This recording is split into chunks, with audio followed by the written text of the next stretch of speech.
कांग्रेस की तरफ से धर्मेंद्र जी और अवनीश पवार जी पुष्पांजलि भेंट करें। कैसी क्या एक मिनट सर, एक मिनट आप लोग थोड़ा पीछे हो जाए, वो फेस उधर नहीं आएगी, तस्वीर नहीं आ रही ना। सभी साथियों, पश्चिमी उत्तर प्रदेश काफी लंबे समय पहले अनाथ हो गया था। जो इसकी राजनीतिक गोरख शक्ति थी वो चौधरी चरण सिंह के निधन के साथ ही समाप्त हो गई।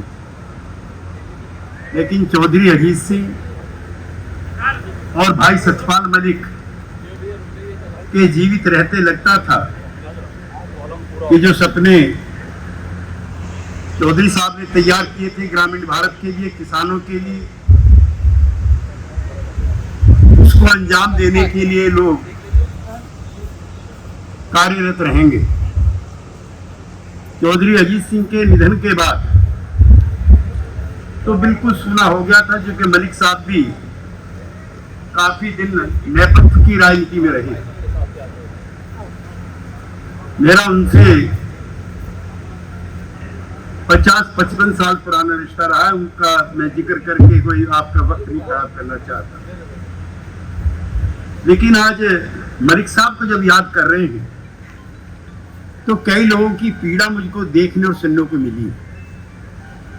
और मैं एक बात बहुत जिम्मेदारी के साथ आपके बीच में कह करके जाना चाहता हूं कि अगर आप इकट्ठा रहें, आपका मन मजबूत हो, लड़ाई का इरादा रहे, तो फिर चरण सिंह भी पैदा हो सकते हैं और सतपाल मलिक भी पैदा हो सकते हैं।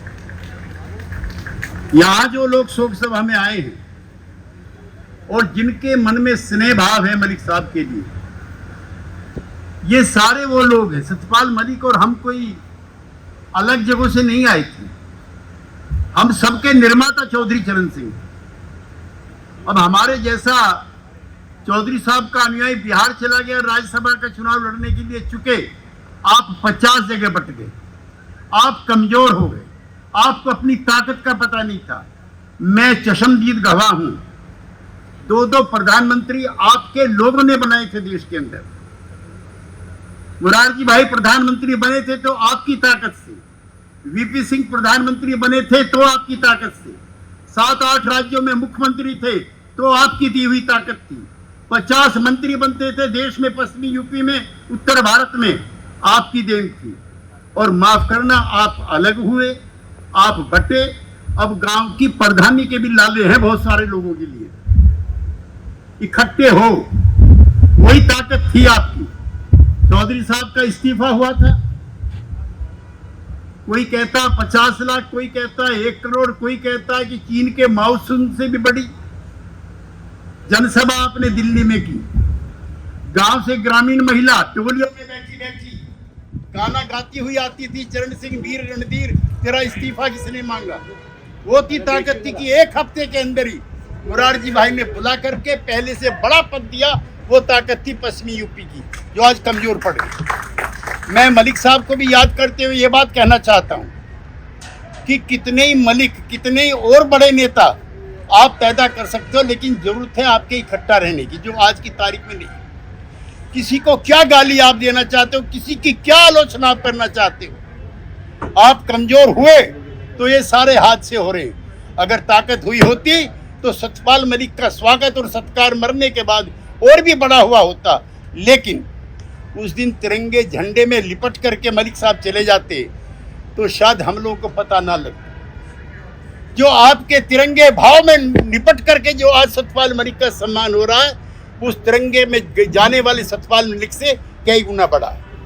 मैं बहुत समय नहीं लेना चाहता, कई घंटों से आप बैठे हुए हैं। एक चीज मैं जरूर कहना चाहता हूँ कि ये जो किसान राजनीति थी जिसका जिक्र पीएम सिंह जी ने किया, किरोड़ी साहब ने किया, ये अब किस्तों में बट गई, खापों में बट गई, राज्यों में बट गई। चौधरी साहब थे तो कश्मीर से कन्याकुमारी तक, आज कोई नहीं है उनके जैसा नेता, निकट भविष्य में कोई हो भी नहीं सकता। ये भी मैं कहना चाहता हूँ, क्योंकि चरण सिंह बनने के लिए कोई खाली जात की जरूरत नहीं होती है। चरण सिंह बनने के लिए ज्ञान की जरूरत होती है, त्याग की जरूरत होती है, तपस्या की जरूरत होती है और मुख्यमंत्री पद और प्रधानमंत्री पद को ठोकर की तरह से मारने की जिसकी इच्छा और अभिलाषा होती है, तब चरण सिंह पैदा होते हैं। कोई एक मौका नहीं था उत्तर प्रदेश में, जब कई बार और हर बार लात मारने के बाद, हर बार सत्ता को ठुकराने के बाद उनकी कदर काठी बढ़ती। हमने करीब से देखा, करीब से जाना है। जब लोगों ने सोचा कि शायद वो ताकत कमजोर हो गई है, हमने वो लम्हे भी देखे हैं कि मुरारजी भाई बुला बुला करके पूछते थे कौन सा मंत्रालय चाहिए। चौधरी साहब ने कहा मैं तो देने वाला हूं, मैं लेने वाला नहीं। जिस कुर्सी पर आप बैठे वो कुर्सी भी मेरी दी हुई। इसलिए आप निराश मत हो।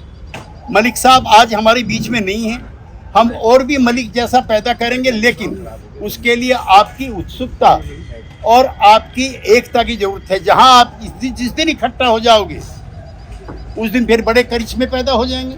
अब इन इलाकों की पहचान बंद हो गई, बिल्कुल बंद हो गई। कितने मंत्री हैं आपके यहाँ के? चौधरी चरण सिंह जब राजनीति में 67 के बाद आए हैं, उसके बाद आपके रुतबे और कद बढ़े हैं। दोनों हमारे मित्र एमएलए रहे हैं, इनसे पूछो।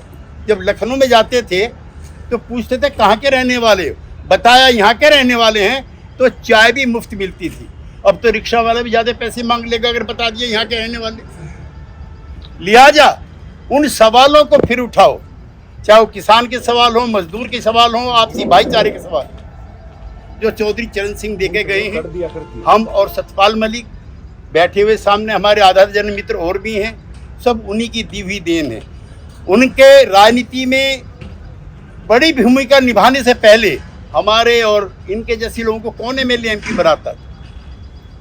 कुछ खास लोग थे, कुछ खास तबके के लोग थे जो एमएलए एमपी बनते थे। चौधरी चरण सिंह उस राजनीति को लेकर के गरीब के द्वारे पाए थे।